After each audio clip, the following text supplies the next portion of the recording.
Sumainyo nawa ang kapayapaan, awa, at mga pagpapala ng Diyos, at maligayang pagdating sa Philippine Channel sa Arabic. Ang isyu ng Palestinian ay nailalarawan ng malaking kahalagahan sa pandaigdigang eksena, dahil ito ay itinuturing na isa sa mga pinakatanyag na politikal at makataong tunggalian sa modernong mundo. Ang isyung ito ay kumakatawan sa isang pangmatagalang salungatan sa pagitan ng mga mamamayang Palestinian at ng Israeli entity sa lupain at pagkakakilanlan sa gitnang silangan. Ang salungatan ay nag-iba sa pagitan ng mga makasaysayang karapatan ng mga Palestinian at ang pagtatatag ng isang independyenteng estado ng Palestinian at ang mga karapatan ng mga Israeli sa seguridad at internasyonal na pagkilala. Ang isyu ng Palestinian ay kinabibilangan ng maraming hamon at sukat, kabilang ang sitwasyon sa West Bank at Gaza Strip, ang mga isyu ng Palestinian refugees, Jerusalem at ang pinagpalang Al-Aqsa Mosque. Ang isyung ito ay sumasalamin sa pampulitika, pang-ekonomiya at panlipunang mga tensyon sa rehiyon at nananatiling isang patuloy na hamon sa mga pagsisikap na makamit ang kapayapaan at katatagan. Ngunit bago tayo magsimula sa nilalaman ng video, inaanyayahan ka naming gumawa ng ilang hakbang. Mag-subscribe sa channel, tiyaking mag-subscribe sa channel upang matanggap ang lahat ng mga bagong update. I-click ang subscribe button at i-activate ang bell para makatanggap ng notification ng bawat bagong video. 2. Ibahagi ang video, ibahagi ang episode sa iyong mga kaibigan at pamilya. Ang impormasyon ay maaaring maging kapaki-pakinabang sa ibang tao. 3. I-activate ang kampana para sa lahat, para makatanggap ng mga notification tungkol sa bawat bagong video, tiyaking i-activate ang bell sa lahat. 4. Suporta sa pananalapi. Kung gusto mong suportahan ang channel sa pananalapi, magagawa mo ito sa pamamagitan ng pindutan ng suportang pinansyal sa hugis ng puso sa ibaba ng video. Maaari mong piliin ang halaga at uri ng suporta na nababagay sa iyo. 5. Sumali sa channel. Maaari mo ring isaalang-alang ang opsyong sumali sa channel para sa mga karagdagang benepisyo at patuloy na suporta. 6. Bumili ng mga produkto. Mayroon kaming magagandang produkto na may logo ng channel. Maaari mo itong bilhin sa ibaba ng bawat video at suportahan kami. Mga minamahal na kaibigan sa Pilipinas, sa sandaling ito ng komunikasyon, nais naming makipag-usap sa iyo tungkol sa isang issue na pinagsasama-sama tayong lahat sa loob ng balangkas ng pakikibaka at mga karapatan, isang issue na naghahabi ng mga hibla ng kasaysayan at mga sakripisyo na siyang issue ng mamamayang Palestinian sa buong mundo. Matatagpuan natin ang mga taong nabuhay sa ilalim ng kolonyalismo at pang-aapi, at ang Pilipinas ay isa sa mga taong iyon. Naimpluwensyahan ito ng mahabang panahon ng kolonisasyon ng mga Kastila, Amerikano, at Hapones, na nag-iiwan ng matinding epekto sa mga katangian ng pagkakakilanlan at pakikibaka. Ang aming pag-unawa sa isyu ng Palestinian ay nakabatay sa ibinahaging karanasan ng mga taong nagtagumpay sa mga pagsubok ng kolonyalismo. Lahat tayo ay dumaan sa mga sandali ng hamon at tunggalian, at may tungkulin tayong manindigan sa pakikiisa sa mga naharap sa kawalan ng katarungan at trabaho ngayon. Ang isyu ng Palestinian ay hindi lamang isang pakikibaka sa lupa, ngunit ito rin ay isang pakikibaka para sa kalayaan, dignidad at katarungan. Nananawagan kami sa inyo na manindigan sa piling ng mamamayang Palestinian, tulad ng pagsuporta nyo sa inyong sarili sa harap ng nakaraang kolonyalismo. Maging isang tinig tayo na nagpapahayag ng katarungan at karapatang pantao sa lahat ng dako. Ang Palestinian issue o ang Palestinian-Israeli conflict ay isang terminong tumutukoy sa political at historical dispute at humanitarian problem sa Palestine simula noong 1877, ang First Zionist Congress. Ito ang inaugural conference ng Zionist Organization na ginanap sa ilalim ng pamumuno ni Theodor Herzl sa lungsod ng Basel sa Switzerland noong Agosto 20, 1877 matapos makaramdam ng pagkabigo si Herzl sa kawalan ng sigasig ng mayayamang Hudyo sa pamamagitan ng pagtulong na tustusan ang kanyang proyekto para magtrabaho sa pagtatatag ng pambansang tinubuang bayan para sa mga Hudyo, alinman sa Palestine, Argentina, o Uganda. Kasama sa kumperensyang ito ang lahat ng komunidad ng mga Hudyo na may layuning magtrabaho upang maipatupad ang proyektong ito, at ito ang naging batayan para sa pagtatatag ng tinatawag na Basel Program. Nagtagumpay si Theodor Herzl sa pagtataguyod ng ideya ng kolonisasyon sa Palestine at pagtatatag ng sariling bayan para sa mga Hudyo doon. Ang tagumpay na ito ay nakristal sa pagdaraos ng unang Zionist Conference sa lungsod ng Basel, Switzerland, noong 1897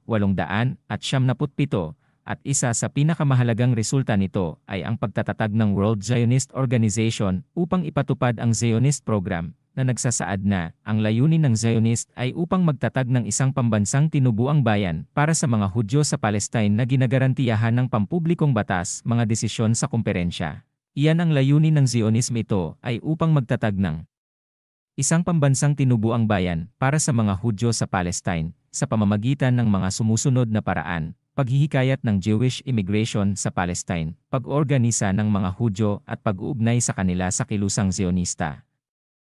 Gumagawa ng mga paraan at hakbang upang makuha ang suporta ng mga bansa sa mundo para sa layunin ng Zionist, pagbibigay nito ng internasyonal na lehitimo. Pagbuo ng World Zionist Organization, pinangunahan ni Theodor Herzl. Pagbubuo ng executive body, the Jewish Agency, para ipatupad ang mga desisyon ng conference. Ang misyon nito ay mangolekta ng pera sa isang pambansang pondo para makabili ng lupa at magpadala ng mga Hudyo na imigrante upang magtatag ng mga kolonya sa Palestine. Programa ng unang kumperensya sa Basel.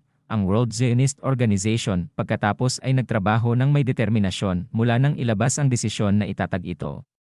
Sa First Zionist Congress noong 1897 na kinabibilangan ng pagtatatag ng isang tinubuang bayan para sa mga Hudyo na sinubukan nilang makamit sa lupain ng Palestine noong 1948 hanggang sa kasalukuyang panahon. Ito ay itinuturing na isang mahalagang bahagi ng salungatan ng Arab-Israeli at ang nagresultang mga krisis at digmaan sa rehiyon ng Gitnang Silangan. Ang salungatan na ito ay pangunahing nauugnay sa paglitaw ng Zionismo, imigrasyon ng mga Hudyo sa Palestine, paninirahan doon, at ang papel ng mga dakilang kapangyarihan sa mga kaganapan sa rehiyon. Ang issue ng Palestinian ay umiikot din sa issue ng mga Palestinian refugee, ang pagiging lehitimo ng Estado ng Israel, at ang pananakop nito sa mga lupain ng Palestinian sa ilang yugto. Ang nagresultang mga masakar laban sa mga Palestinian, at mga operasyon ng paglaban laban sa Estado ng Hebreo, at ang pagpapalabas ng maraming resolusyon ng United Nations, na ang ilan ay makasaysayan, gaya ng Resolution No. 174 at Resolution No. 242. Ito ay isang resolusyon na inilabas ng Security Council International na kaakibat sa United Nations noong ika-22 ng Nobyembre 1967. At dumating sa takong ng ikatlong digmaang Arab-Israeli na ganap noong Hunyo 1967 na nagresulta sa pagkatalo ng mga hukbong Arabo at ang pananakop ng Israel para sa mga bagong rehiyon ng Arabe. Ang desisyon na ito ay dumating bilang isang kompromiso sa pagitan ng ilang mga draft na resolusyon na iniharap para sa talakayan pagkatapos ng digmaan. Ang Artikulo 1, Talata E, ay nagsasaad, pag-alis ng mga puwersa ng Israel mula sa mga teritoryong sinakop sa kamakailang labanan. Ang kahulugan na al ay tinanggal mula sa salitang mga lupain sa tekstong Ingles upang mapanatili ang kalabuan sa interpretasyon ng desisyong ito. Bilang karagdagan sa issue ng withdrawal, itinakda ng resolusyon na wakasan ang estado ng digmaan at hayagang pagkilala sa Israel nang hindi iniugnay ito sa paglutas sa issue ng Palestine, na itinuturing ng resolusyon na isang problema sa refugee. Mula nang mailabas ito, nabuo ang resolusyong ito ang ubod ng lahat ng negosasyong Arabo at mga pagsisikap sa internasyonal na makahanap ng solusyon sa salungatan ng Arab-Israeli.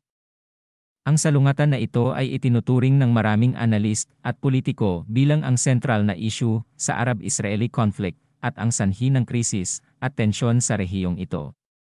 Bagamat ang salungatan na ito ay nangyayari sa loob ng medyo maliit na geographical na lugar, ito ay tumatanggap ng malaking atensyong pampulitika at media dahil sa pagkakasangkot ng maraming internasyonal na partido dito, at ang mga pangunahing kapangyarihan ng mundo ay madalas na nasasangkot dito dahil sa konsentrasyon nito sa isang sensitibong rehiyon ng ang mundo at ang koneksyon nito sa mga problemang issue na bumubuo sa rurok ng mga krisis sa kontemporaryong mundo, gaya ng salungatan sa pagitan ng silangan at kanluran.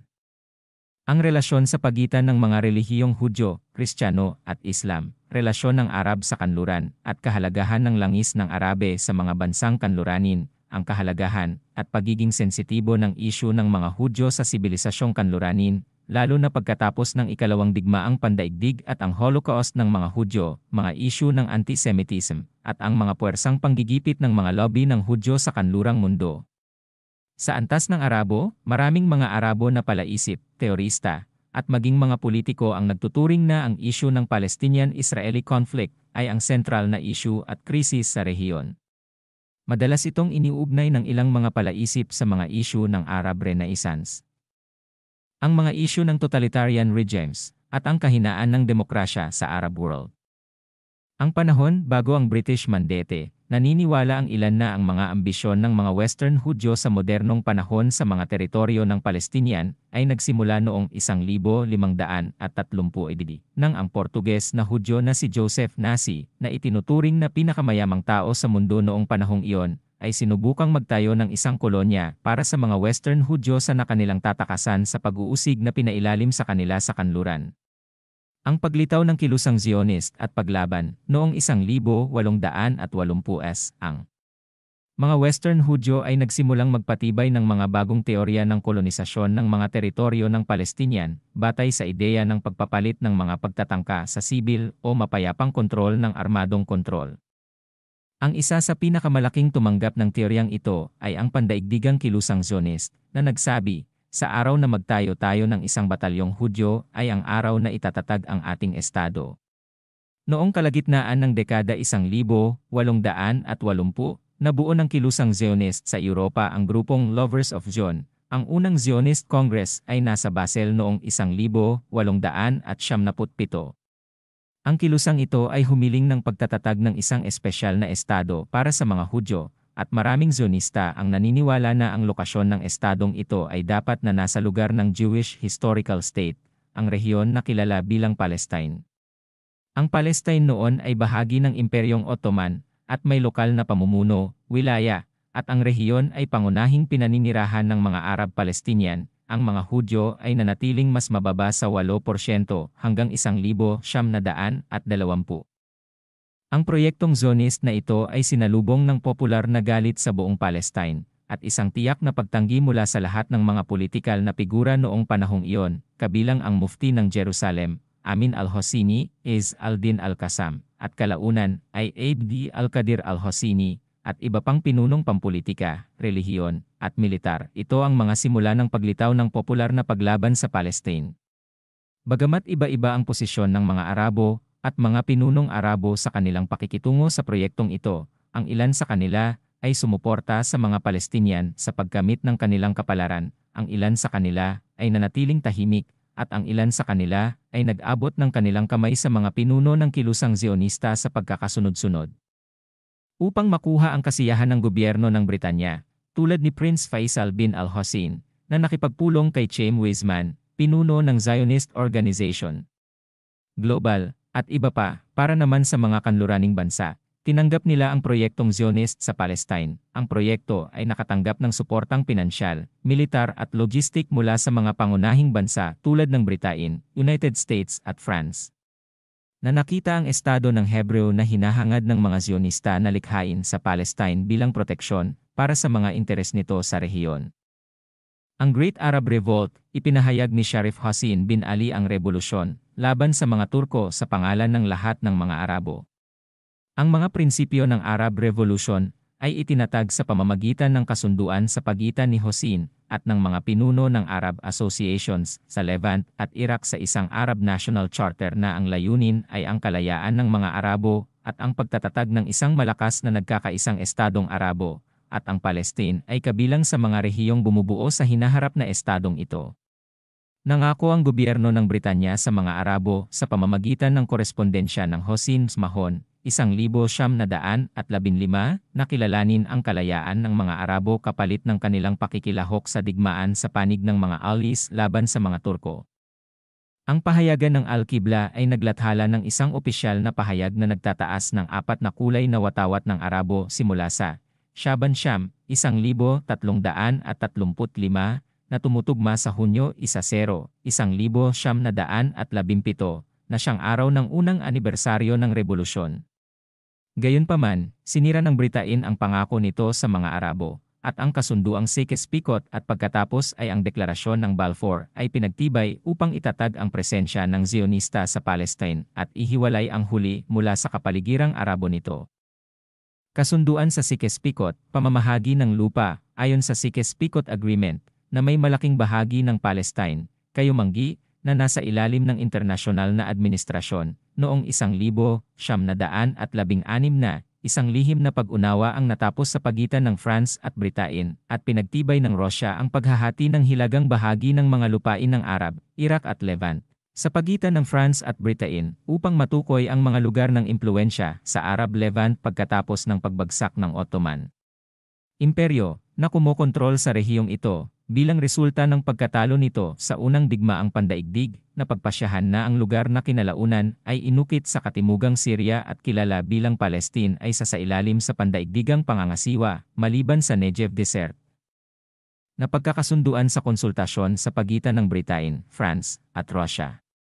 Ngunit ang kasunduan ay nagsasaad na ang Britanya ay bibigyan ng mga daungan ng Haifa at Akko, na may kalayaan ang France na gamitin ang daungan ng Haifa kapalit ng kalayaan ng Britanya na gamitin ang daungan ng Iskenderun ng Syria, na nasa ilalim ng pangangalaga ng France, ng maglaon, upang maibsan ang kahihiyang dinanas ng mga Pranses at British pagkatapos ng paghahayag ng kasunduang ito at ang deklarasyon ng Balfour. Ang White Paper ni Churchill ay inilabas noong 1922 upang ipaliwanag sa isang mahinang tono ang mga layunin ng kontrol ng Britanya sa Palestine. Gayunpaman, ang nilalaman ng Sykes-Picot Agreement ay muling pinagtibay sa San Remo Conference noong 1920. Pagkatapos nito, inaprubahan ng Council of the League of Nations ang mga dokumento ng mandato para sa mga lugar na kinaukulan noong Hunyo 24, 1922. Deklarasyon ng Balfour, mula sa simula ng ika-20 siglo, ang England ay nagpatibay ng isang patakaran ng paglikha ng isang Jewish political entity sa Palestine. Tinatantya nila na ito ay mananatiling napapailalim sa kanilang impluensya, umiikot sa kanila, at nangangailangan ng kanilang proteksyon at pangangalaga. Ito ay, sa hinaharap, maging isang abala para sa mga Arabo na nauubos ang kanilang lakas at nag-iiwan sa kanila ng patuloy na pagkabalisa na hahadlang sa bawat pagtatangka sa pagkakaisa sa kanila. Kinoronahan ng Britain ang patakarang ito ng Balfour Declaration, na inilunsad ng foreign minister nito noong panahong iyon, may mga karaniwang interes na may estratehikong dimensyon. Sa pangkalahatan, ang Britain ay nababahala tungkol sa paglipat ng mga Hudyo ng Russia at silangang Europa na inuusig. Napag-alaman ito na may interes itong gamitin ang prosesong ito sa programang pagpapalawak nito sa gitnang silangan, kaya inilihis nito ang mga konvoy ng imigrante sa Palestine pagkatapos ng pagpapalabas ng pangako, at binigyan sila ng kinakailangang proteksyon at tulong.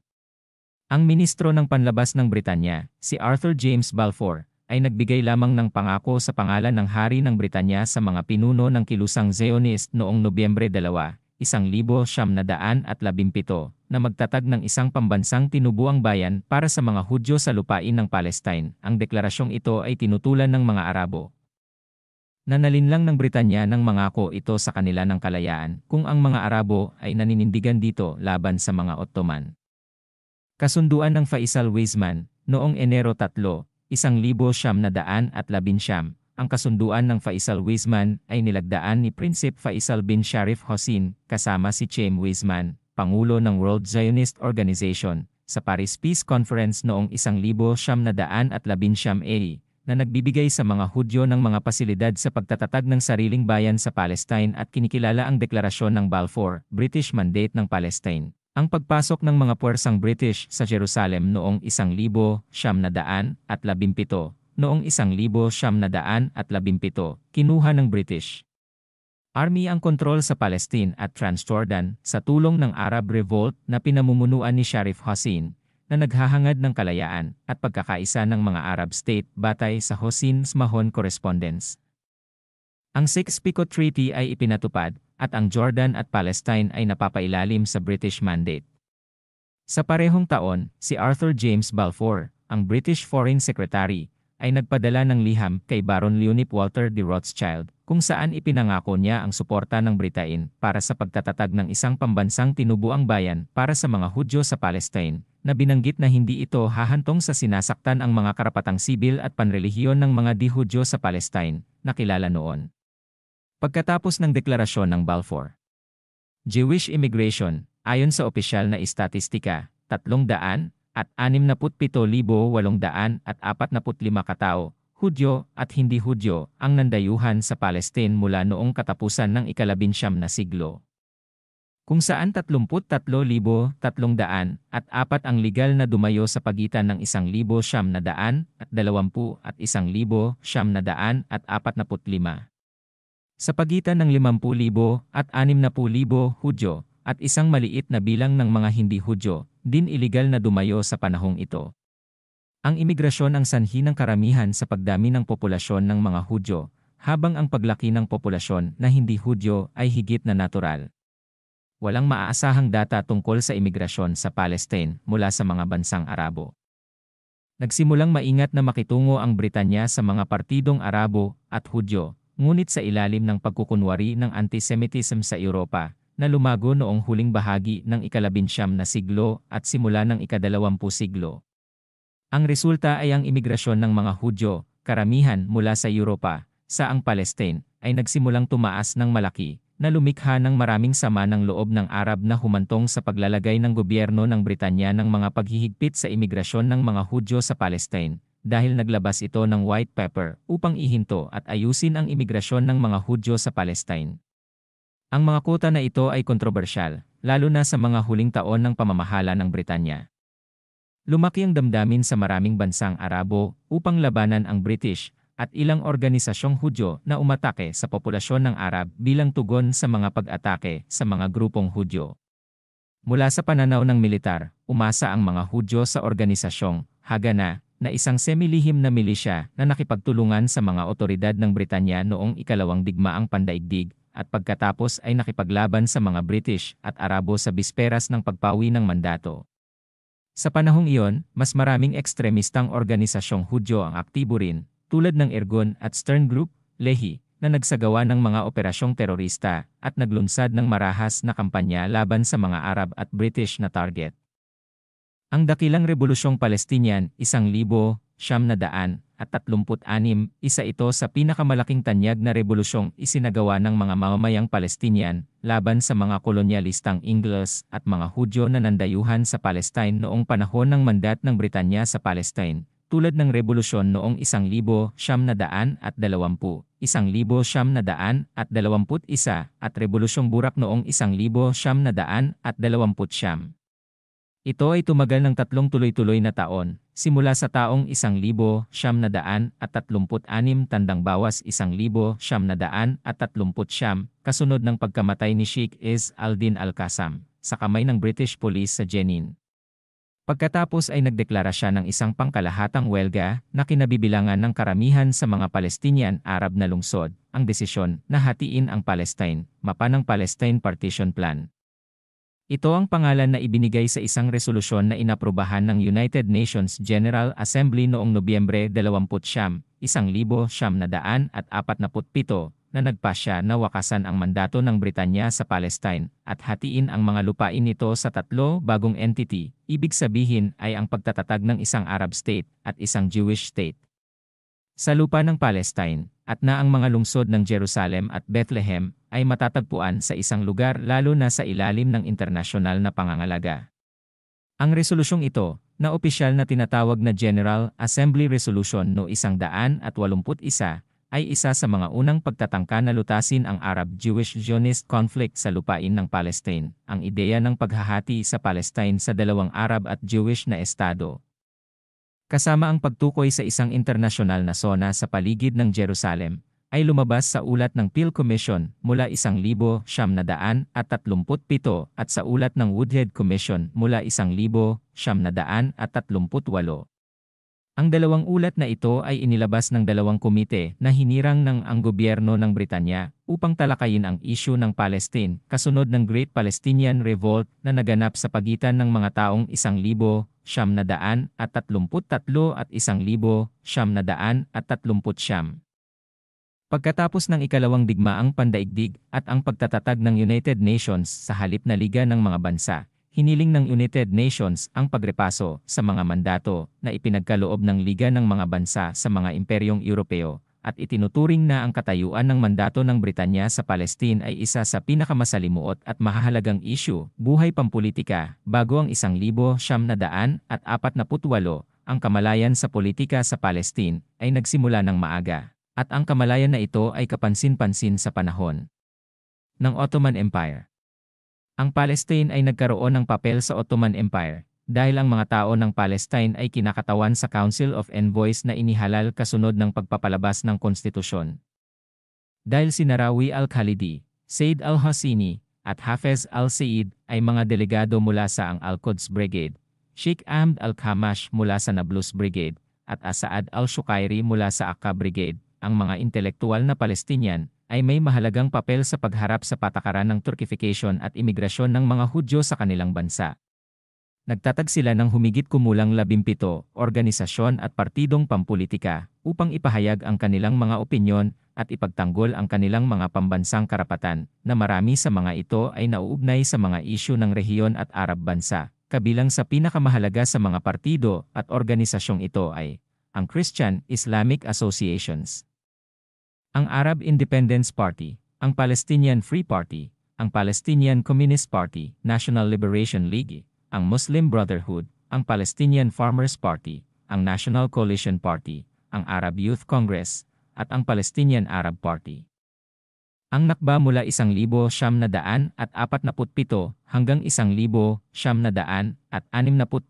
sa panahon ng mandat ng Britanya sa Palestine, at kahit na pagkatapos ng pagtatatag ng Estado ng Palestine, ang kilusang Zionista ay nagsagawa ng ilang mga paunang binalak na bagay, ang layunin kung saan ay ang pagpapatapon ng mga Palestinian at ang paglilinis ng etniko ng Palestine, gaya ng pagtarget sa mga nayon at lungsod ng Palestinian na may mga pag-atake ng terorista na inilunsad ng mga organisasyong Haganah, Irgun, at Stern.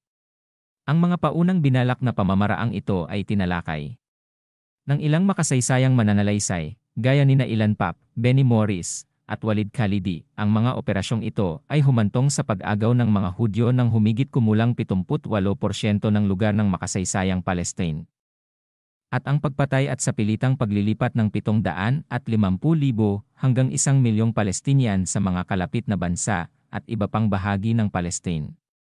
Ang mga Palestinian refugee na umalis sa mga lugar kung saan itinatag ang Israel ay bumuo ng isang bagong nucleus para sa layunin ng Palestinian sa pagitan ng 1,947 at 1,948 na digmaan. Humigit kumulang 750,000 Palestinian Arabs ang lumikas mula sa kanilang mga bayan. Pagkatapos ng digmaan, ang rehiyon ng Mandate ay nahati sa pagitan ng Israel, Jordan, at Egypt, kung saan ang Israel ay nagbigay ng pagkamamamayan ng Israel sa mga nanatili lamang sa loob ng mga hangganan nito at tinatanggihan ang pagbabalik ng mga lumikas na Arabo mula sa labas ng mga hangganang ito. Tulad ng para sa Jordan, ipinagkaloob nito ang pagkamamamayan nito sa mga residente ng West Bank, kabilang ang mga refugee doon. Para sa mga residente ng Gaza Strip at mga refugee doon, nanatili silang walang pagkamamamayan dahil tumanggi ang Egypt na bigyan sila ng pagkamamamayan ng Egypt. Ngayon, ang mga refugee ay bumubuo ng halos kalahati ng mga mamamayang Palestinian, o mga 4.6 milyong tao, 1,975. Deir Yassin Massacre. Ang Deir Yassin ay isang Palestinian village na matatagpuan sa kanluran ng Jerusalem, kung saan naganap ang isang kakilakilabot na massacre noong Abril 1948 sa kamay ng dalawang Zionist gang, ang Irgun at ang Stern. Iyon ay 2 linggo pagkatapos ng paglagda ng isang kasunduan sa kapayapaan na hiniling ng mga pinuno ng mga kalapit na pamayanan ng mga Hudyo at inaprubahan ng mga tao sa nayon ng Deir Yassin. Ang masakar na ito ay kumitil sa buhay ng malaking bilang ng mga residente ng nayong ito, kabilang ang mga bata, matatanda, kababaihan at kabataan. Ang bilang ng mga biktima ng masakar na ito ay pinagtatalunan dahil ang Arab at Palestinian sources ay nagsasaad na sa pagitan ng 250 at 360 biktima ay napatay. Habang ang Western sources ay nagsasaad na ang bilang ay hindi lalampas sa 107 na namatay, ang masakar sa Deir Yassin ay isang mahalagang kadahilanan sa paglipat ng mga Palestinian sa ibang lugar ng Palestine at mga karatig na bansang Arabo dahil sa takot na dulot ng masakar sa mga sibilyan. Ang masakar ay nagdagdag ng karagdagang puot sa puot na umiiral na sa pagitan ng mga Arabo at Israelis. Ang pagtatatag ng Estado ng Israel, pagkatapos ng ikalawang digmaang pandaigdig noong 1945, tumindi ang tindi ng pag-atake ng Zionist gang sa mga puwersang British sa Palestine, na nag-udyok sa Britain na i-refer ang problema ng Palestinian sa United Nations. Noong Abril 28, isang sesyon ng United Nations General Assembly hinggil sa nagsimula ang issue ng Palestinian, at natapos ang mga sesyon noong Mayo 15.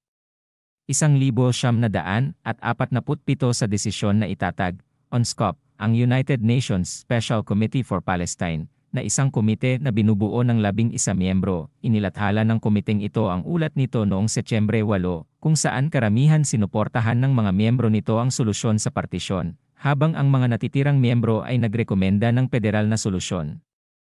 Tinanggihan ng Arab Higher Committee ang panukalang partisyon, habang inihayag ng Jewish Agency ang pagtanggap sa partisyon. Ang Estados Unidos ng Amerika at ang Unyong Sobyet ay sumang-ayon sa partisyon ayon sa pagkakabanggit, at inihayag ng gobyerno ng Britanya noong Oktubre 29 ang intensyon nitong lisanin ang Palestine sa loob ng 6 na buwan kung hindi maabot ang solusyon na katanggap-tanggap sa mga Arabo at Zionista. Sa sumunod na panahon, ang bilis ng mga operasyong militar ay tumaas.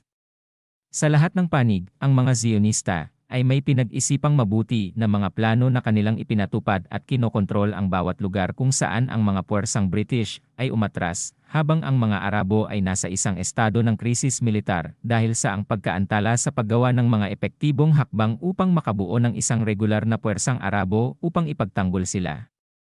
Tungkol sa Palestine, ang mga puwersang Zionista ay nagtagumpay sa pagsakop ng higit pang mga lugar kaysa sa nakuha nila sa desisyon ng partisyon, at ang malaking bilang ng mga Palestinian ay umalis sa kanilang mga lungsod at nayon dahil sa mga labanan o dahil sa takot sa narinig nilang patayan. Noong Mayo 13, nagpadala ng liham si Chaim Weizmann kay Pangulong Truman ng Estados Unidos na humihiling sa kanya na tuparin ang kanyang pangako na kilalanin ang isang estado ng mga Hudyo, at inihayag ang pagtatatag ng Estado ng Israel sa Tel Aviv noong Mayo 14 na sa alas 4 ng hapon. Ang mataas na komisyoner ng Britanya umalis sa kanyang opisyal na punong tanggapan sa Jerusalem patungo sa Britain, at sa unang minuto mula Mayo 15, natapos ang mandato ng Britanya sa Palestine at naging epektibo ang deklarasyon ng pagtatatag ng Estado ng Israel.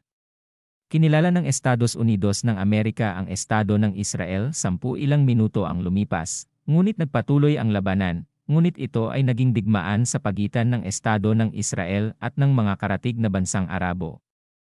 Sa pagtatapos ng digmaan, naging realidad ang Israel, at kinokontrol nito ang mga lugar na mas malaki kaysa sa itinakda sa desisyon na hatiin ang Palestine.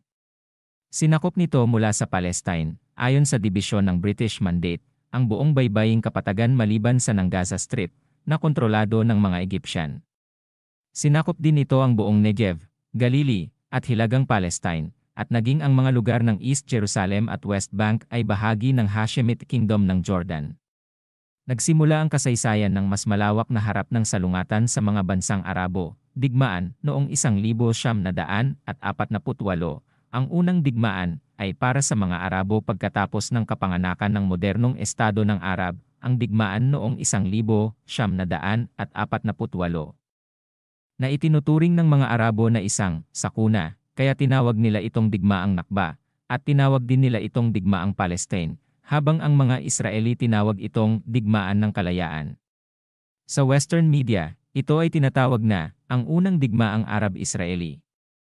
Ito ay pumutok matapos ang deklarasyon ng pagtatatag ng Estado ng Israel sa lupain ng Palestine noong Mayo 15, 1948, nang ang puwersa ng 6 na Arabong bansa, Ehipto, Syria, Jordan, Lebanon, Saudi Arabia, at Iraq, ay pumasok sa Palestine upang pigilan ang pagtatatag ng Estadong Hebreo sa lupain ng Palestine.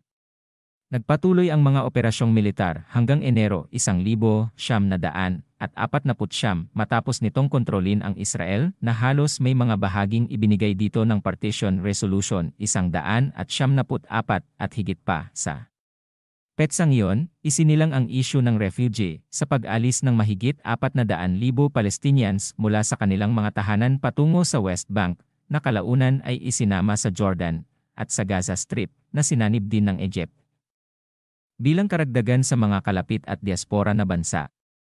Kaya nagsimula ang salungatan ng Arab-Israeli. Ang mga pinuno ng Zionista ay nagsimulang maghanda ng mga detalyadong planong militar mula pa noong simula ng 1945 bilang pag-asam sa darating na paghaharap. At noong Mayo 1946 ang Hagana ay gumawa ng isang plano na kalaunan ay tinawag na Plano ng Mayo 1946. Ang pangkalahatang patakaran ng planong ito ay tumawag para sa kung ano ang tinatawag na countermeasures. Ang mga hukbong Arabo na pumasok sa Palestine pagkatapos ng Mayo 15, 1948 ay nakamit ang mga makabuluhang tagumpay. Nakamit ng mga puwersang Egyptian ang nasasalat na tagumpay sa katimugang sektor, gayon din ang mga puwersang Jordanian at Iraqi sa harap ng Jerusalem at Hilagang Kanlurang Pampang.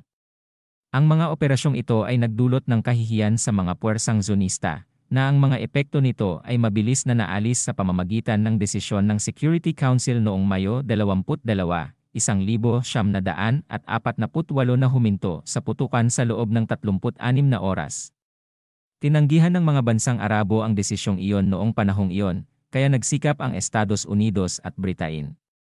Matinding panggigipit na sinamahan ng mga banta sa mga pamahalaang Arabo.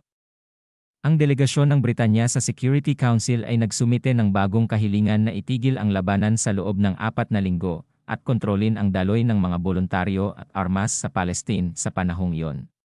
Noong Hunyo 2, ipinaalam ng mga bansang Arabo sa Security Council ang kanilang pag-apruba sa resolusyong iyon at aktwal na tumigil ang labanan noong Hunyo 11 at ang panahong iyon ay kilala bilang ang unang tigil-tigilan. Gayunpaman, ang hindi matatag na kalooban ng mga pinunong Arabo noong mga panahong iyon at ang kawalan ng koordinasyon sa pagitan ng mga hukbong Arabo sa kabila ng kanilang mga sakripisyo, at ang suporta at pagsasanay na natanggap ng mga Zionist gang sa mga kamay ng Britain.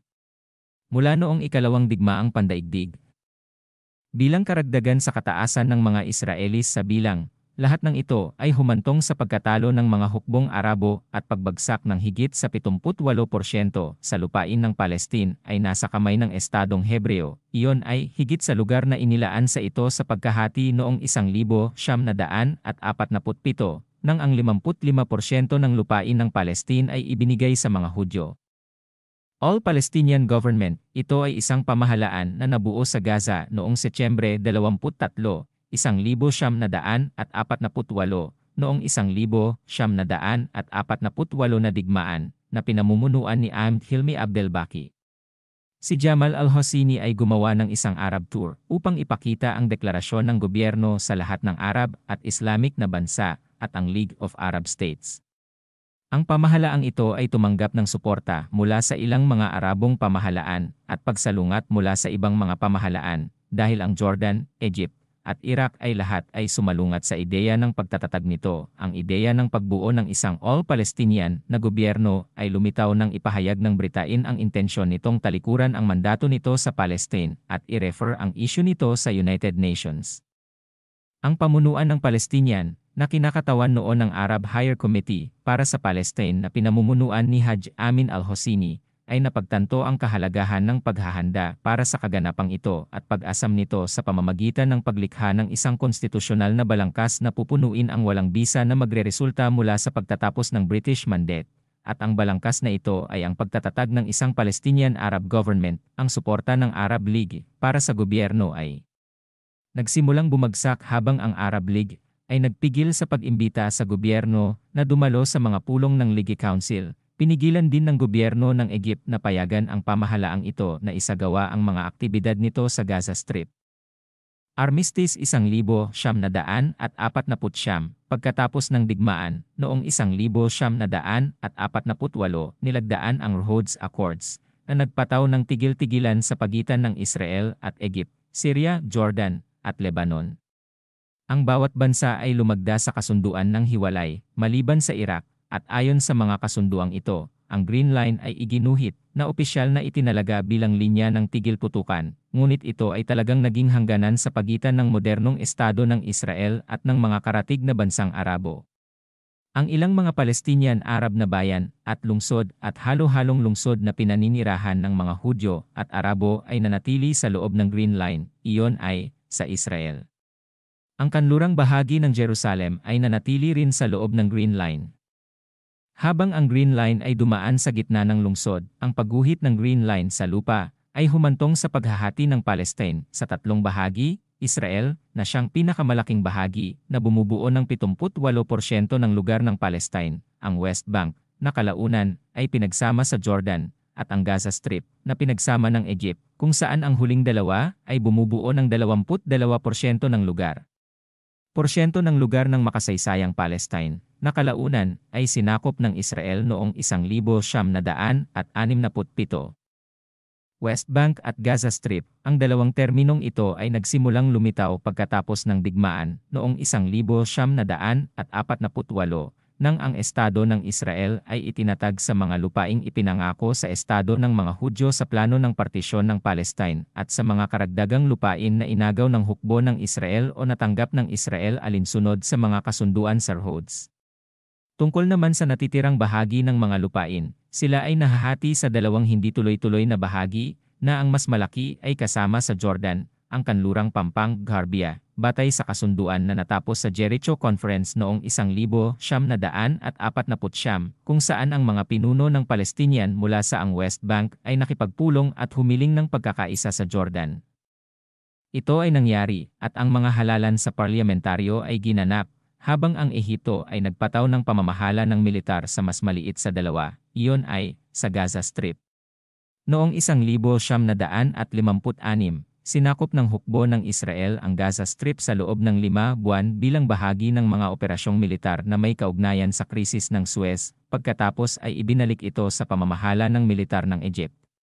Sa digmaan noong 1967, sinakop ng hukbo ng Israel ang West Bank at Gaza Strip, at ipinataw ng Israel ang pamumuno ng militar sa kanila, maliban sa silangang bahagi ng lungsod ng Jerusalem at mga suburb nito, na pinagsama ng Israel sa teritoryo nito. Salamat sa mga lihim na relasyon sa pagitan ng Israel at Jordan.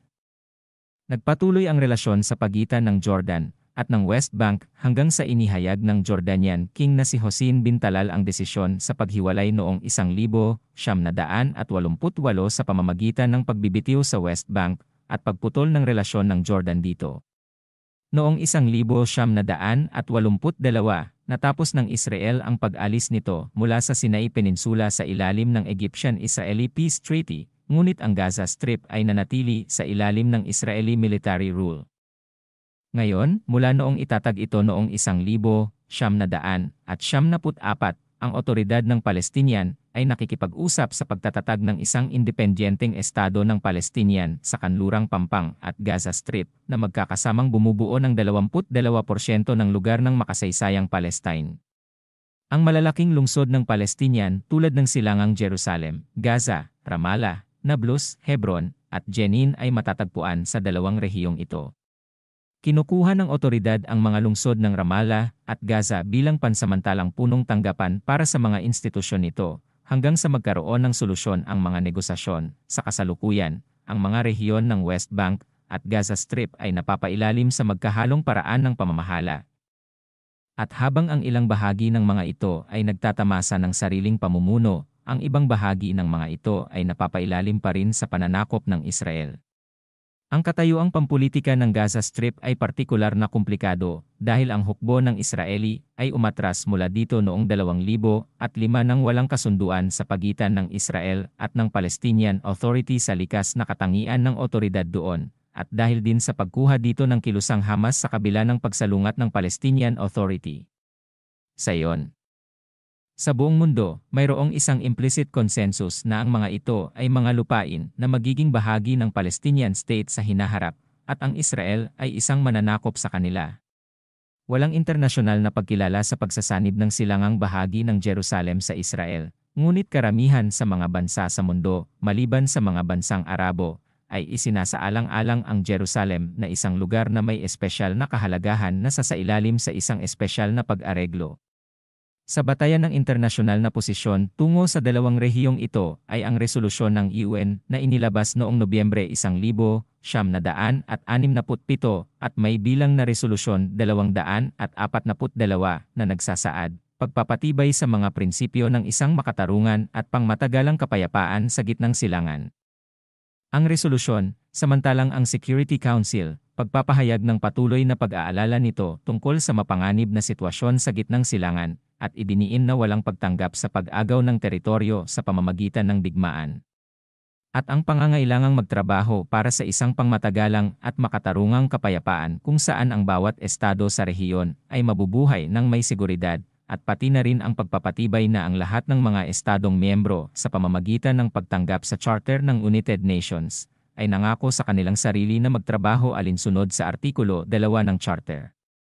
Ang mga panig ng Palestinian at Israeli ay sumang-ayon na gamitin ang teksto ng Resolution 242 bilang batayan para sa kanilang pag-aayos sa loob ng Oslo Accords. Sa heograpiyang bahagi ng West Bank ay kinabibilangan ng Nablus Mountains, ang Jerusalem Mountains, kabilang ang silangang bahagi ng lungsod ng Jerusalem, ang Hebron Mountains, at ang kanlurang Jordan Valley. Tinawag ito ng mga otoridad ng Jordan na West Bank dahil ito ay matatagpuan sa kanluran ng Ilog Jordan, habang ang karamihan sa teritoryo ng Hashemite Kingdom ng Jordan ay matatagpuan sa silangan ng ilog. Tulad ng para sa Gaza Strip, ito ay isang makitid na guhit na umaabot sa timog ng Palestinian coast sa Mediterranean Sea, na may pinakamataas na density ng populasyon sa mundo bilang resulta ng malaking bilang ng mga Palestinian na naghahanap ng kanlungan doon pagkatapos ng Nakba. At mabilis na natural na pagpaparami na higit sa 3% taon-taon, digmaan noong 1956, tinatawag ito sa mundo ng Arabo, ang tripartite aggression, sa Western media, ang Suez Crisis, at sa Israeli media, ang Sinai War. Isang digmaan na ang mga kaganapan ay naganap sa Egypt at Gaza Strip noong 1956, at ang mga bansang sumalakay dito ay ang France, Israel, at Britain kasunod ng pagsasabansa ni Gamal Abdel Nasser sa Kanal Suez. Ang digmaang ito ay kilala rin bilang digmaang 1956. Ang pananakop ng Israel sa Gaza Strip ay tumagal ng ilang buwan hanggang 1957, digmaan noong 1967 pag-urong. Ito ay tinatawag na Western at Israeli media, ang 6 na araw na digmaan. Ito ay isang digmaan na naganap noong 1967 sa pagitan ng Israel at Egypt, Syria at Jordan na may tulong na logistik mula sa maraming bansang Arabo. Nagtapos ito sa tagumpay ng Israel at pag-agaw nito sa natitirang bahagi ng Palestine, ang Gaza Strip at West Bank, noong karagdagan sa Egyptian Sinai at sa Syrian Golan Heights. Pansamantalang bumaba sa pwesto si Egyptian President Gamal Abdel Nasser. At ang paglilipat ng mas maraming mamamayang Palestinian sa mga kalapit na bansa. Ang digmaan ay nagdulot din ng psikolohikal na pagkatalo sa mga hukbong Arabo pagkatapos nilang mawalan ng malaking tiwala sa kanilang mga kakayahan sa militar at kahusayan sa pakikipaglaban, habang ang moral ng hukbo ng Israel ay tumaas at ang pagsasabing, ito ang hindi magagapi na hukbo, ay naging tanyag. Inihayag ng Israel ang pagsasanib ng silangang Jerusalem na administratibong pag-aari ng Jordan mula noong 1951 nang unilateral kaagad pagkatapos ng pag-urong. At ginawa ang buong lungsod na pinag-isang kabisera ng estado ng Hebreo, na kanyang inilaan ang patuloy na pagsisikap ng Israeli na gawing Judaize ito. Agad na sinimulan ng Israel ang pagdambong sa karamihan ng yaman ng West Bank, lalo na ang mga yamang tubig nito, at sistematikong nagsagawa ng mga operasyon ng Judaization sa East Jerusalem. Sa pamamagitan ng pag-agaw sa mga lupain ng West Bank, nagawa nitong mapabuti ang estratehikong sitwasyon nito at ang kakayahang manyobra ng militar, at alisin ang panganib na maaaring magbanta dito mula sa pagkakaroon ng anumang organisado, armadong hukbong Arabo sa West Bank, na siyang heograpikal puso ng makasaysayang Palestine, ang digmaan, na tinawag na ang pag-urong upang makatakas sa paglalarawan ng pagkatalo, ay naging isa sa mga palatandaan sa kasaysayan ng Arab sa kabila ng pagdaan ng 40 taon. Ang kaganapan ay nagbibigay pa rin ng matinding anino sa mga Arabo at Palestinian sa partikular. Kasama ang kwento at mga resulta nito, at kung paano tingnan ang hinaharap pagkatapos nito. Ang mga epekto ng digmaan noong 1967 at 67 o ang pag-urong ay nagkaroon ng malaking epekto sa Palestine Liberation Organization na bata pa noong panahong iyon at nagresulta sa pagtatatag ng mga bagong splinter faction na may ideolohiyang mas malapit sa Marxism kaysa sa Arab nasyonalismo bilang resulta ng pagkasira ng proyektong nasyonalistang Arabo sa panahon pagkatapos ng pag-urong at nagsimula ang paglaganap ng Fedayeen. Ang mga Palestinian ay puro sa mga bansang ring, lalo na sa Jordan, Lebanon at Syria. Ang gawaing paglaban ay nagsimulang lumitaw mula sa labas ng Palestine, pagkatapos ng pagbagsak ng West Bank at Gaza Strip sa mga kamay ng Israel at ang pagkumpleto ng pananakop nito sa lupain ng Palestine. Kapansin-pansin na ang malawakang eksodus ng mga Palestinian pagkatapos ng pag-urong noong 1967 sa mga kalapit na bansa, lalo na ang Jordan, na naglalaman na ng malaking porsyento ng mga Palestinian mula noong Nakba noong 1948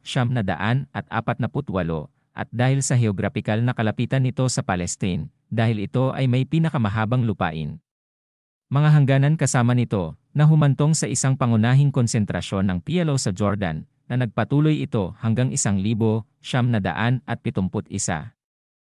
Organisasyon ng Liberation ng Palestine, ang Palestine Liberation Organization, ay itinatag noong 1964 bilang isang paramilitar na organisasyong pampulitika na kinikilala ng United Nations at ng Arab League at bilang nag-iisang lehitimong kinatawan ng mga mamamayang Palestinian sa loob at labas ng Palestine. Ang pagtatatag nito ay dumating matapos ang unang Palestinian-Arab Conference ay ginanap sa Jerusalem bilang resulta ng desisyon ng 1964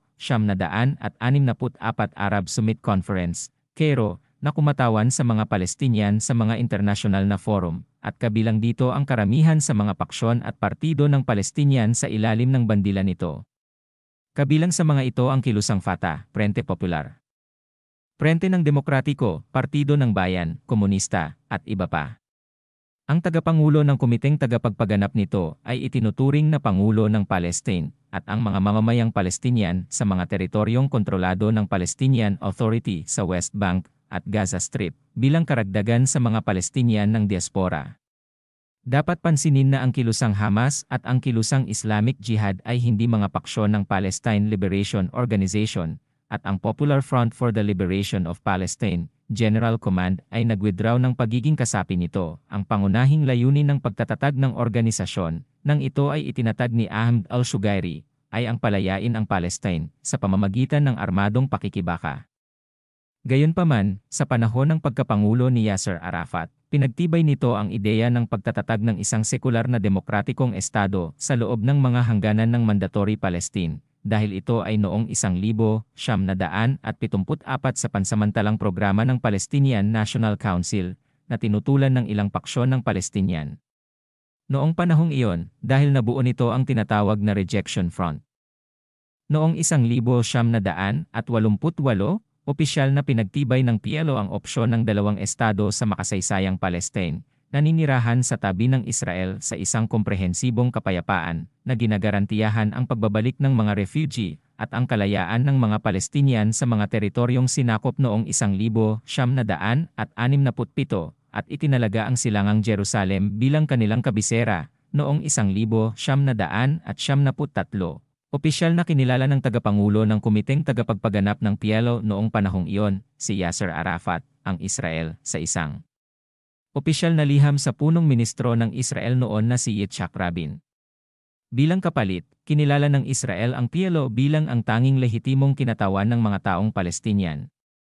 Nagresulta ito sa pagtatatag ng Palestinian Authority sa West Bank at Gaza Strip, na itinuturing na isa sa mga resulta ng Oslo Accords sa pagitan ng organisasyon at Israel. ang Liberation Organization sa Jordan, ang ugnayan sa pagitan ng organisasyon at maraming bansang Arabo ay nailalarawan sa pamamagitan ng mga panahon ng pagtulak at paghila depende sa pagkakaisa o hindi pagkakasundo ng mga posisyong pampulitika ng mga bansang ito sa mga oryentasyon ng organisasyon. Ang Hashemite Kingdom ng Jordan ay isang kilalang halimbawa nito. Karamihan sa mga taon ng pamumuno ni Haring Hossein ay nasaksihan ang isang krisis sa relasyon sa pagitan nila, na sa ilang mga panahon ay umabot sa punto ng pagsabog, tulad ng nangyari noong 1-7-0-1-1, mga pangyayari na naging kilala bilang Black September. Ang isa sa mga pinakakaraniwang sanhi ng hindi pagkakasundo sa pagitan ng gobyerno ng Jordan at ng mga gerilya ng Palestinian na naroroon sa Jordan ay ang pakiramdam ng pamahalaang Jordan na mayroong isang independenteng entidad para sa PLO sa loob ng estado ng Jordan, na tinawag nitong terminong isang estado sa loob ng isang estado, gayon din ang paghijak ng mga sasakyang panghimpapawid ng kanluran na isinagawa at pinasabog ng organisasyon mamaya sa disyerto ng Jordan. Isang kilusan sa Popular Front for the Liberation of Palestine ang nanguna sa mga operasyong ito, na kalaunan ay kinondena nito dahil si Wadi Haddad ang utak ng mga kidnapping na ito. Ang kanyang katuwiran sa pagpaplano ng mga operasyong ito ay upang ipaalam sa mundo ang pagkakaroon ng isyu ng mga tao ng Palestine. Labanan ng Dignidad, isang labanan na naganap noong Marso 21, 1968 sa pagitan ng puwersa ng Hukbong Jordan at ng Palestinian Fedayeen sa isang banda at ng Hukbong Israeli sa kabilang banda, nang sinubukan ng mga puwersang Israeli na sakupin ang silangang pampang ng Ilog Jordan sa mga kadahilanang isinasaalang-alang ng Israel. Madiskarte. Talagang tumawid ito sa ilog mula sa ilang mga palakol na may mga operasyon sa pagtulay at sa ilalim ng mabigat na takip ng hangin. Ang puwersa ng Hukbong Jordan at ang mga paksyon ng Palestine Liberation Organization na naroroon sa kahabaan ng battlefront ay puwersahang tumugon sa nayon ng Karama, kung saan nakipagsagupaan sila sa Hukbong Israeli sa matinding labanan. Ang labanan ay tumagal ng higit sa 16 na oras, na pinilit ang mga Israeli na ganap na umatras mula sa larangan ng digmaan, na iniwan sa unang pagkakataon ang kanilang mga pagkatalo, mga patay nang hindi sila nakakaladkad sa kanila.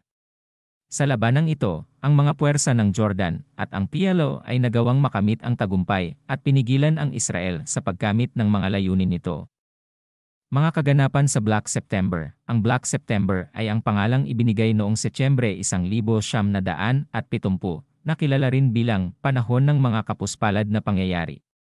Sa buwang ito, kumilos ang hukbo ng Jordan, batay sa mga tagubilin ni Haring Hossein, upang wakasan ang presensya ng mga organisasyong Palestinian sa mga lungsod ng Jordan na gustong magdulot ng pagbabago sa Jordan. Hindi maganda ang ugnayan ni Haring Hossein at Gamal Abdel Nasser, na nagbigay sa PLO ng lakas sa loob ng Jordan dahil ang mga rehimeng Arabo na kalapit ng Jordan ay makikialam sa ngalan ng mga organisasyong Palestinian kung sumiklab ang isang salungatan sa Hukbong Jordan, ngunit hindi iyon nangyari. Pagkatapos nito ay napilitang umatras ang pamunuan ng Palestinian. Mula sa Amman hanggang sa kanayunan ng Jordan sa Hilaga, lalo na sa kagubatan ng Jerash, pagkatapos isagawa ang Cairo Conference sa pagitan ni Haring Hossein at Yasser Arafat sa ilalim ng pamumuno ni Gamal Abdel Nasser ilang araw bago siya mamatay.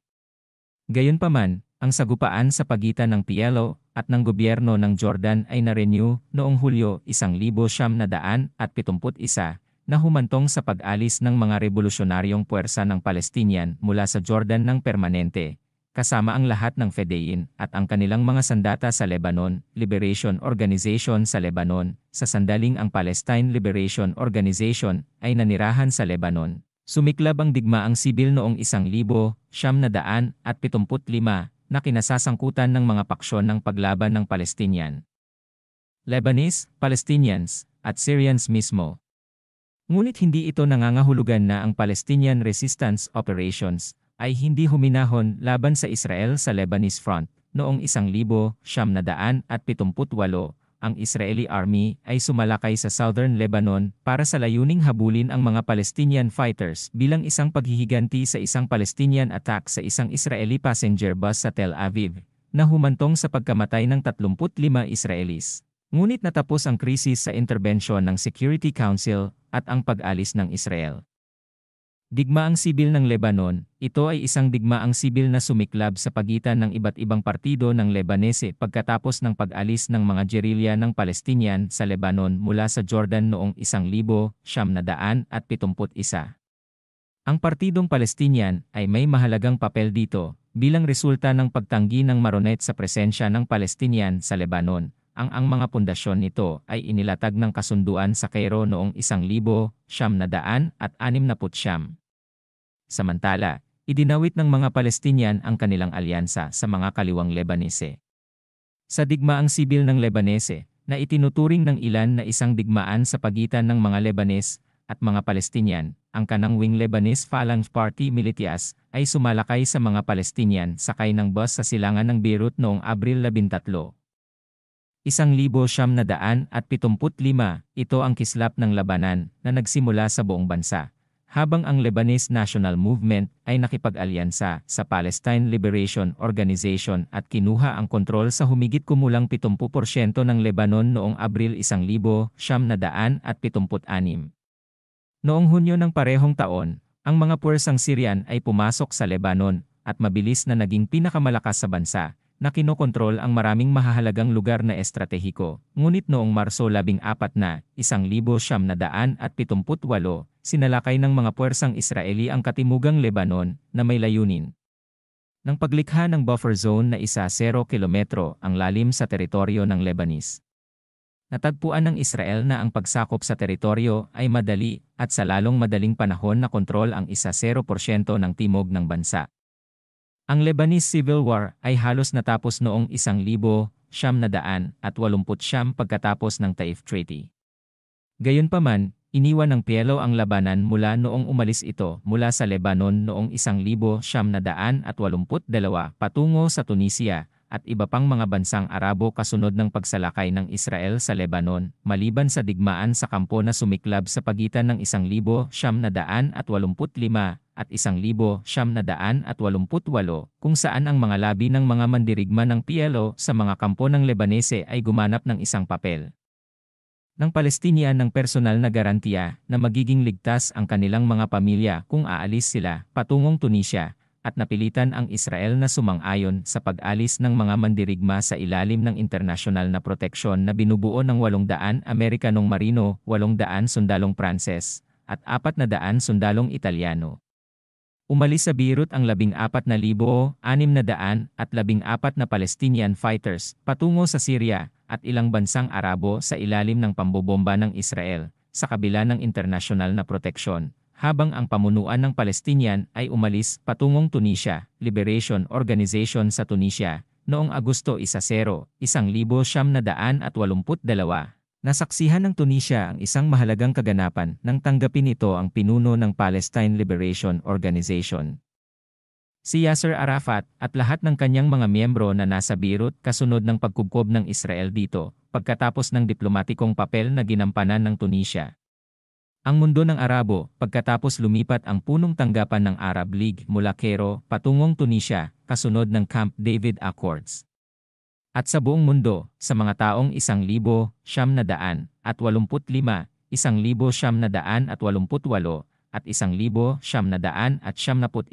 ang Israel at ang mga ahente nito ay naglunsad ng mga pagsalakay sa mga tanggapan ng Palestine Liberation Organization sa Tunisia, na pinaslang ang dalawa sa pinakamatataas na pinuno ng organisasyon, sina Khalil al-Wazir, Abu Jihad, at Salah Khalaf, Abu Iyad. Ang Palestine Liberation Organization ay nakabase sa Tunisia nang humigit kumulang 10 taon. Bago natapos ang isang kasunduan sa kapayapaan noong 1973 na naging daan para sa pagbabalik nito sa West Bank at Gaza Strip.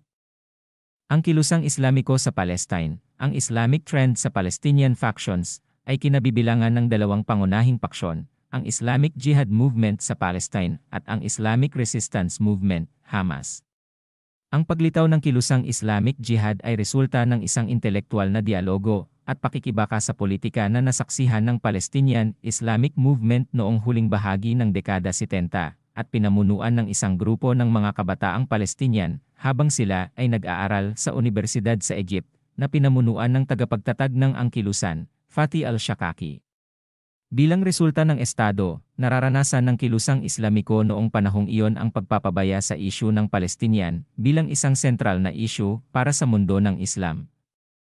At ang estado na nararanasan ng pambansang kilusan ng pagpapabaya sa panig ng Islam ng isyu ng Palestine at paghiwalay dito. Ang Islamic Jihad na kilusan ay sumulong bilang isang ideya at isang proyekto sa isipan ng tagapagtatag nito bilang solusyon sa problemang ito. Noong unang bahagi ng dekada 80, pagkatapos ng pagbabalik ni Dior Shikaki at ng ilang iba pang mga politiko sa Palestine, ang organisasyonal na base ng jihad na kilusan ay itinayo at ang organisasyon ay nagsimulang makisali sa popular at politikal na mobilisasyon sa kalye ng Palestinian, kasama ng armadong jihad laban sa Israel, bilang tanging solusyon para mapalaya ang Palestine, tungkol naman sa kilusang Hamas. Ang pagkakatatag nito ay inihayag ni Sheikh Ahmed Yassin noong Disyembre 1987 nang magpulong ang 7 kadre at matataas na pinuno ng Muslim Brotherhood na nagtatrabaho sa arena ng Palestinian. Ang pagpupulong na ito ay minarkahan ang paglulunsad ng kilusang Hamas at ang simula ng unang kislap ng aksyong masalaban sa pananakop na nagsagawa ng mga advance na yugto. Ang Hamas ay naglabas ng unang pahayag nito noong 1987 sa panahon ng Palestinian Intifada na sumiklab mula 1987 hanggang 1994, ngunit ang presensya ng kilusang Islam sa Palestine ay may iba pang mga pangalan na itinayo noong bago ang 1948 dahil itinuturing ng Hamas ang sarili bilang extension ng Muslim Brotherhood, na kung saan ay itinatag sa Egypt noong 1928. Tinanggap nila ang anunsyo ang mismong kilusan noong 1987 ay kumikilos sa Palestinian scene sa ilalim ng pangalang Al-Murabitun on the Land of the Night Journey at the Islamic Struggle Movement.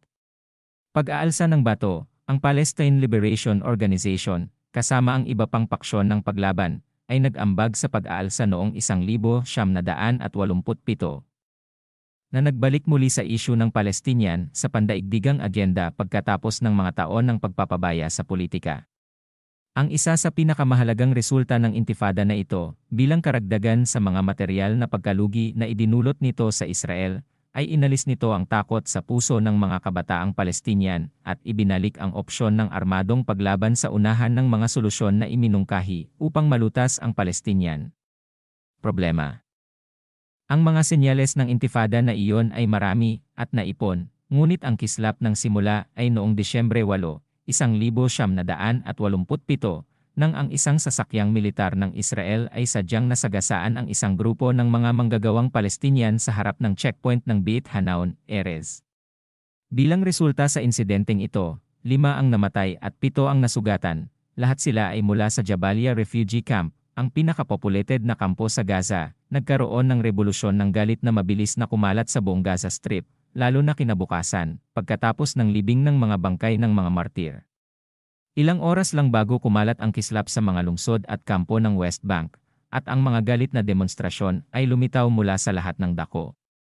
Sa gitna ng pagkamangha at pagkabigla na bumalot sa Israel, ang punong ministro nito noong panahong iyon, si Yitzhak Shamir, ay napilitang paikliin ang isang pagbisita sa ibang bansa na ginagawa niya upang malaman ang katotohanan tungkol sa kung ano ang nangyayari at ang pangunahing pag-unlad na hindi isinasaalang-alang, bagamat ang revolusyong pinaalab ng mga Palestinian ay popular at walang armas na ginamit, ang hukbo ng Israeli ay humarap dito ng malupit, at ang mga komander nito ay nag-utos na pigilan ito sa lahat ng posibleng paraan. Libu-libong mga demonstrador, habang ang mga sundalo ay nagpakawala ng kanilang mga machine gun na. Ito ay umangkin ng marami at nag-iwan ng 12 patay, at nasugatan sa mga unang araw ng pag-alsang iyon. Nakalaunan ay nagdala ng pangalang Intifada. Kabilang sa mga larawang nagpabago sa imahe ng mga Palestinian sa kamalayan ng tao, at aktwal na ginawa ang kanilang layunin sa tuktok ng mga isyu sa politika at moral, ay ang mga larawang kinunan sa mga unang linggo ng Intifada. Ang pangunahing dahilan para sa kaligtasan at impluwensya ng imaheng ito ay muling itinayo ang mga konsepto tungkol sa paglaban ng Palestinian.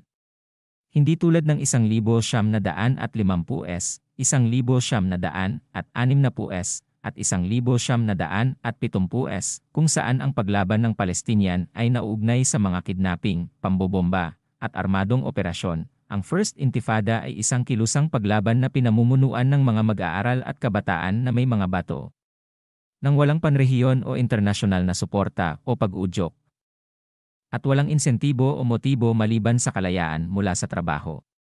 Lumilitaw ang mga kabataang lalaki sa larawan habang kinakaharap nila ang mga puwersang Israeli sa isang bukas na larangan ng digmaan, nang hindi sumilong sa mga gilid na kalye at walang anuman kundi mga bato sa kalye at bandila ng Palestinian. Nagpatuloy ang Stone Intifada sa loob ng ilang taon, dahil ang simula ng intifada na iyon ay hindi napagpasyahan ng sinuman, ngunit ang pagtatapos nito ay isang pampulitikang desisyon, dahil ang Setyembre 13, 1973 ay naging huling araw nito, nang nilagdaan ang deklarasyon ng mga prinsipyo ng kasunduan sa kabisera ng Norway, Oslo, sa pagitan ng Palestine Liberation Organization at ng Hebrew State, o tinatawag na Oslo Agreement. Ang taliban ng mga puwersang Palestinian ay bumalik sa Gaza at West Bank. Nagsimula ang isang bagong yugto sa kasaysayan ng mga mamamayang Palestinian, isang yugto kung saan ang labanan ay napunta sa isang bagong direksyon, ngunit ang mga revolusyon ay hindi huminto. Nasaksihan ng taong 1,976 ang tinatawag na tunnel attack, pagkatapos magbukas ng tunnel ang mga otoridad ng Israel sa ilalim ng Al-Aqsa Mosque, bago sumiklab ang isa pang intifada pagkaraan ng 4 na taon. Ito ay tinawag na Al-Aqsa Intifada. Deklarasyon ng Kalayaan ng Palestinian sa Algeria, noong Nobyembre 15, 1988, idineklara ng Palestinian National Council ang kasarinlan ng Estado ng Palestine sa bahagi ng makasaysayang lupain ng Palestine. Ginawa ito noong ika-19 na sesyon, ang Intifada Session, na ginanap sa Algeria, at sa media ang Declaration of Independence ay tinatawag na Declaration of Independence. Sa pagtatapos ng anunsyo, ang Palestinian National Anthem ay tinugtog. Pagkatapos noon, kinilala ng 105 bansa ang kalayaang ito, at ang PLO ay nagtalaga ng 70 Palestinian ambassador sa ilang bansang kumilala ng kalayaan. Kapansin-pansin na ang Makata na si Mahmoud Darwish ang sumulat ng Deklarasyon ng Kalayaan. At ang yumaong Pangulo ng Palestinian na si Yasser Arafat ang nagbasa nito. Digmaan sa Gulpo. Nahati ang posisyon ng pamunuan sa PLO sa una at ikalawang digmaan sa Gulpo. Sa unang digmaang Gulpo, 1-80, 1-88, unang pinili ng ilang pinunong Palestinian na lumapit sa Iran dahil sa mga islogan ng Rebolusyong Islamiko na nanawagan para sa pagpapalaya ng Jerusalem at puot sa imperialismo at Zionismo, habang ang ilan ay nagpapanatili ng ibang Palestinian factions ay may magandang relasyon sa Iraq, lalo na ang mga nasyonalista. Tungkol naman sa ikalawang digmaang Gulpo noong 1971 na sumiklab bilang resulta ng pagsalakay ng Iraq sa Kuwait noong 1970, ang posisyon ng PLO ay nagkakaisa laban sa digmaan sa Iraq. Sa kabila ng mga pagkakaiba sa pagitan ng mga pinuno ng organisasyon sa pagsuporta at pagtanggi sa mga resulta ng Iraqi pagsalakay sa Kuwait, ang PLO ay isa sa mga bumoto na may reserbasyon sa digmaan sa Iraq. Paglahok sa anumang digmaan laban sa Iraq sa emerhensyang Arab Summit na ginanap sa Cairo noong 1970 kasama ng Algeria, Sudan at Libya, at ang digmaan ay itinuturing na isang agresyon laban sa bansang Arabo. Kapansin-pansin na ang suporta ng ilang matataas na pinuno sa PLO para sa pagsalakay ng Iraq sa Kuwait noong 1970 ay humantong sa malalang kahihinatnan para sa organisasyon at sa mga mamamayang Palestinian na naninirahan sa Kuwait, na ang bilang bago ang pagsalakay ay tinatayang nasa humigit kumulang 400,000 residente. Nawalan ng organisasyon ng suporta sa logistical at pinansyal ng Gulf na tumagal ng ilang dekada, at isang malaking fan base na naroroon sa Kuwait, nang umalis doon ang libu-libong nagtatrabahong pamilyang Palestinian at mula sa iba't ibang rehiyon ng Gulpo hanggang Jordan, Iraq, West Bank, Europa, at Estados Unidos, ang PLO at ang proseso ng kapayapaan. Ang kapayapaan ay ginanap sa Madrid, Espanya, noong Nobyembre 1971. Inihanda ito sa ilang sandali pagkatapos ng ikalawang digmaang Gulpo, at kasama ang bilateral na negosasyong pangkapayapaan sa pagitan ng Israel at Syria, Lebanon, Jordan, at Palestine Liberation Organization. Ang mga bilateral na pag-uusap ay nagaganap sa pagitan ng mga Arab na partido sa tunggalian at Israel, at ang iba pang multilateral na pag-uusap ay tinatalakay ang mga isyu na ang solusyon ay nangangailangan ng kooperasyon ng lahat ng partido. Kinilala ng Palestine Liberation Organization ang Resolution 242 na inilabas ng Security Council na naglalaman sa loob nito ng tahasang pagkilala sa Estado ng Israel, pagkaraan ng ilang taon nitong pagsalungat dito at itinuturing itong isang pagpapabaya sa mga makasaysayang karapatan ng mga mamamayang Palestinian. Ang delegasyon ng PLO ay pinamumunuan ni Haider Abel Shafi, ngunit ang mga Palestinian ay hindi kinakatawan ng nakapag-iisa sa panahong iyon dahil ang delegasyon ng Palestinian ay bahagi ng kalahok na delegasyon ng Jordan dahil hinihiling ito ng Israel na dumalo sa kumperensya.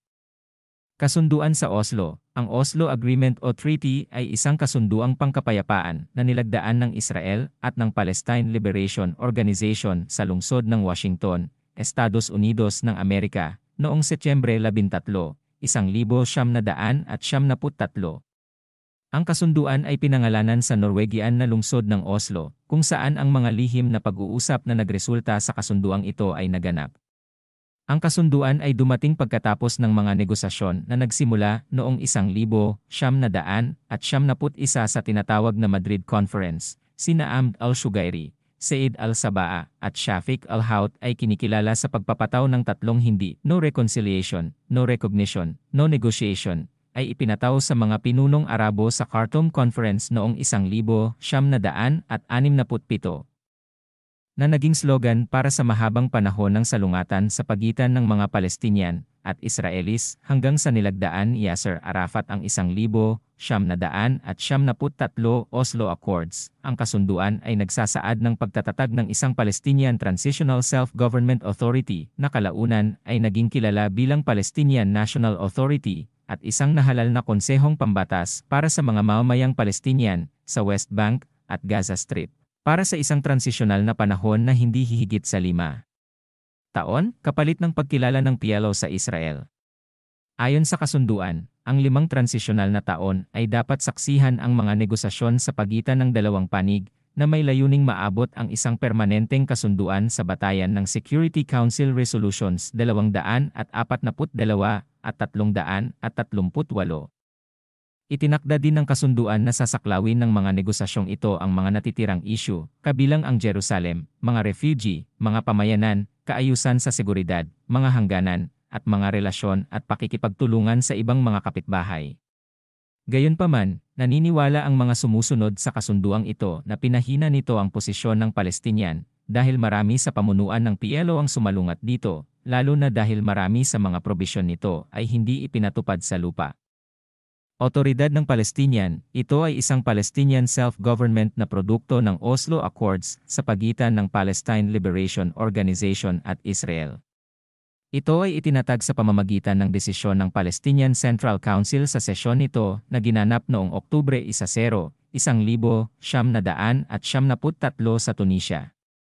Ito ay umaasa sa na maging nucleus ng hinaharap na estado ng Palestinian sa bahagi ng makasaysayang lupain ng Palestine, na kung saan ay ang kanlurang Pampang, ang Gaza Strip, at ang kabisera nito. Jerusalem, na palaging pinapangarap ng mga mamamayang Palestinian, ang pambansang otoridad ng Palestinian, ay itinatagbatay sa deklarasyon ng mga prinsipyo sa pagitan ng mga Palestinian at Israelis sa pansamantalang pamahalaan sa sarili sa Washington noong Setyembre 13. 1973, kung saan pansamantalang ipinagkaloob ang mga kapangyarihang sibil hanggang sa huling negosasyon sa katayuan na dapat na maganap pagkatapos ng 3 taon. Ang mga Palestinian sa Palestinian territories, ang West Bank at Gaza Strip ay naghahalal ng Pangulo ng Palestinian National Authority at ang mga miyembro ng Legislative Council. Ang Pangulo ay nagtatalaga ng Attorney General, pumipili ng punong ministro, at responsable para sa mga puwersang pansiguridad at pulisya ng Palestinian. Pinipili ng punong ministro ang konseho ng mga ministro, baguhin ang charter. Noong 1976, si Yasser Arafat ay nahalal na pangulo ng mga otonomos na rehiyon.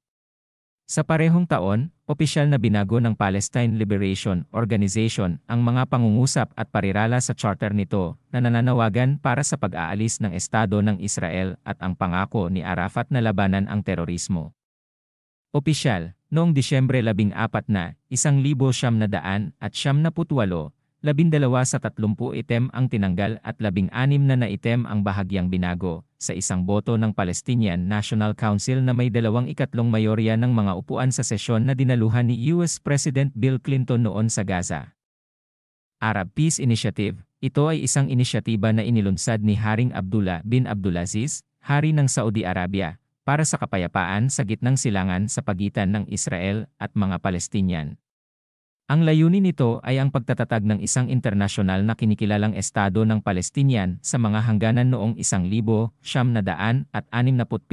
ang pagbabalik ng mga refugee, at pag-alis mula sa sinakop na Golan Heights kapalit ng pagkilala at normalisasyon ng relasyon sa pagitan ng mga bansang Arabo sa Israel, noong 2002 sa Summit Arabic sa Beirut. Ang inisyatiba na ito ay nakatanggap ng suportang Arabo, at isa sa mga posisyong Arabo na nagpapakita ng kanilang pinagkasunduan sa paggamit ng makatarungan at komprehensibong kapayapaan. Roadmap, ito ang pangalan kung saan nalaman ang pinakabagong planong pangkapayapaan sa gitnang silangan.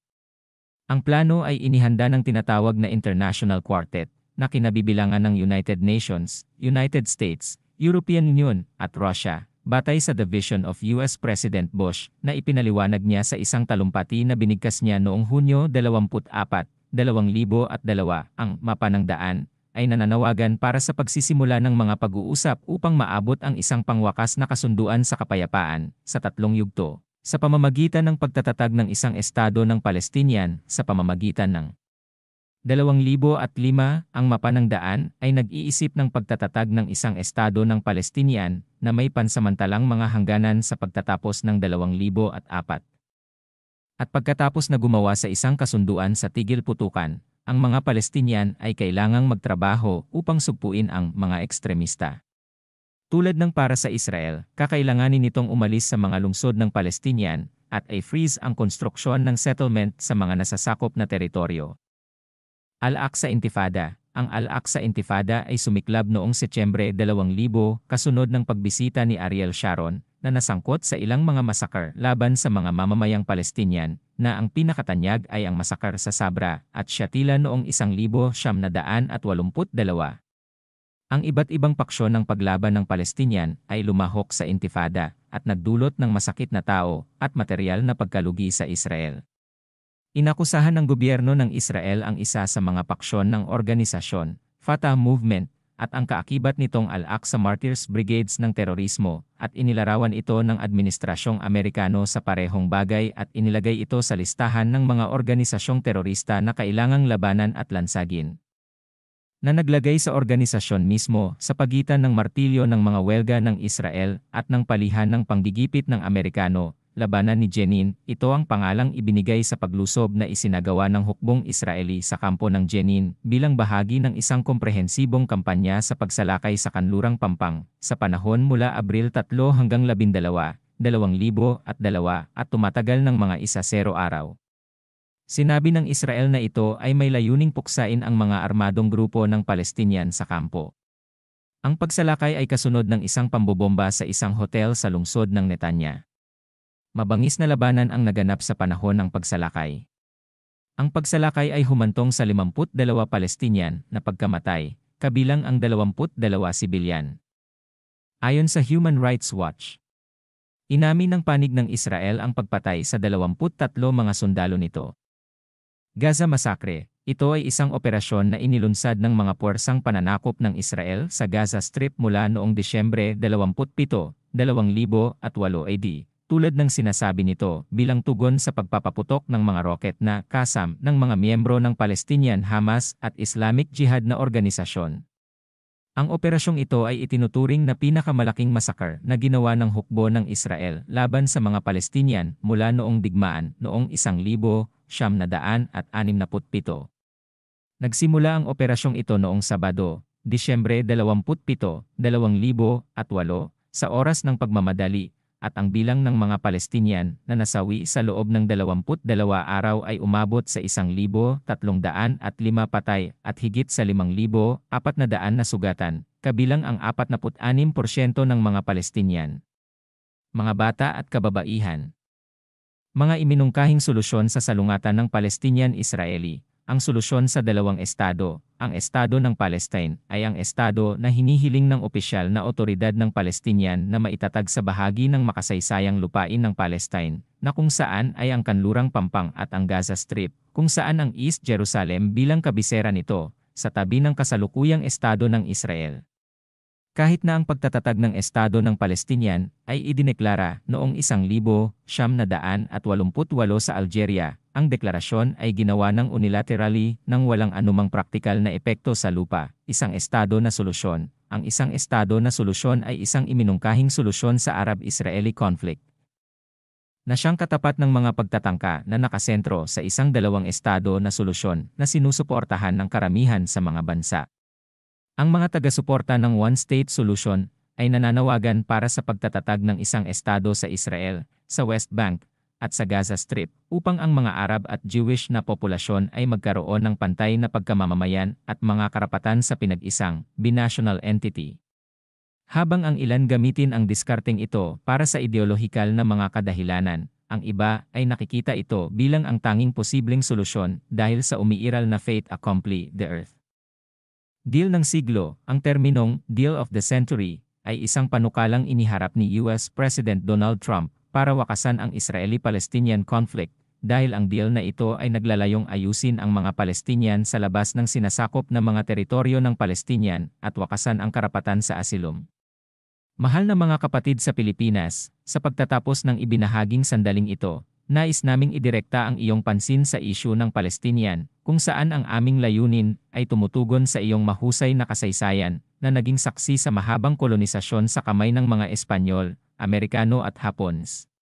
Ang mahihirap na karanasang ito ay naghatid sa iyo ng kwento ng katatagan at pagsuway, na siyang parehong lakas na nakikita natin ngayon sa puso ng mga Palestinian sa Gaza, sa panahong nasasaksihan ng mundo ang debate tungkol sa mga halaga at karapatang pantao. Patuloy na naninira ang Zionist na entidad sa Gaza Strip at sinisira ang mga karapatang pantao.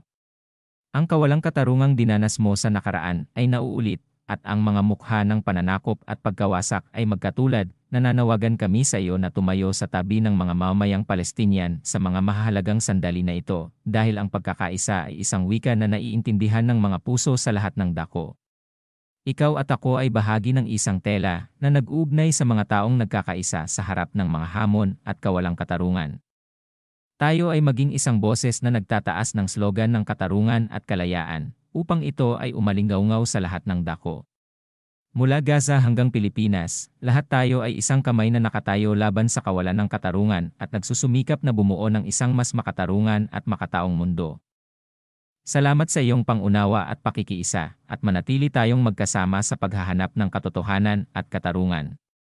Minamahal na mga manonood, umaasa kaming nasiyahan kayo sa episode at nakinabang sa nilalaman. Upang suportahan kami at patuloy na magbigay ng kalidad na nilalaman, inaanyayahan namin kayo na gumawa ng ilang hakbang. 1. Mag-subscribe sa channel. Tiyaking mag-subscribe sa channel upang matanggap ang lahat ng mga bagong update. I-click ang subscribe button at i-activate ang bell para makatanggap ng notification ng bawat bagong video. 2. Ibahagi ang video, ibahagi ang episode sa iyong mga kaibigan at pamilya. Ang impormasyon ay maaaring maging kapaki-pakinabang sa ibang tao. 3.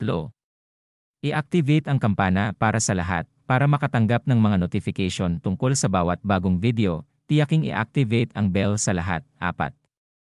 Suporta sa pananalapi. Kung gusto mong suportahan ang channel sa pananalapi, magagawa mo ito sa pamamagitan ng pindutan ng suportang pinansyal sa hugis ng puso sa ibaba ng video. Maaari mong piliin ang halaga at uri ng suporta na nababagay sa iyo. 5. Sumali sa channel. Maaari mo ring isaalang-alang ang opsyong sumali sa channel para sa mga karagdagang benepisyo at patuloy na suporta. 6. Bumili ng mga produkto. Mayroon kaming magagandang produkto na may logo ng channel.